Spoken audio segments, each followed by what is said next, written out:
In this video summary, I will be discussing Antonio Gramsci, an Italian theorist, intellectual, and politician, who used the solitude of his prison after he was incarcerated by Mussolini to write his prison notebooks.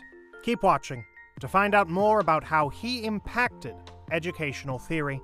His key concepts were civil society, hegemony, organic intellectuals, war of position, and war of maneuver. According to Gramsci, a class cannot dominate in modern conditions by merely advancing its narrow economic interests. However, it cannot also dominate purely through force and coercion. Instead, it must exert intellectual and moral leadership and make alliances and compromises with various forces. We, therefore, may assume that he may have been a Marxist. He was not. Unlike Karl Marx, Gramsci was an ideologist who believed in culture. Gramsci's ideology was a system of class rule, i.e., hegemony. Gramsci's concept of hegemony.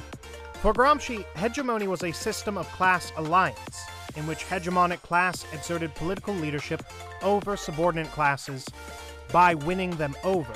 In simple words, it is predominance by consent. Gramsci meant the pervasiveness throughout society of a complete system of values, attitudes, beliefs, and morality that serves to maintain the status quo in power relations. It would therefore seem that hegemony entails a condition in which a fundamental class assumes a political, intellectual, and moral leadership role, grounded by a shared worldview. The concepts of war of maneuver to a war of position. In such distinct contexts, there are class struggles. These struggles transform from a war of maneuver to a war of position. Okay, what are the key features of the war of maneuver? They involve violence or frontal attacks, or the use of force or coercion. Then, what is this war of position that Gramsci talked about? Gramsci was talking about a war of position to attain hegemony. He wanted this war to be carried on at the level of civil society. Therefore, unlike the war of maneuver, the war of position was more of infiltration than an assault and a long ongoing struggle. It represents slow displacement, rather than an accumulation of force. Overall, he considered class struggle as war. Classifying intellectuals. Hegemony is maintained by intellectuals.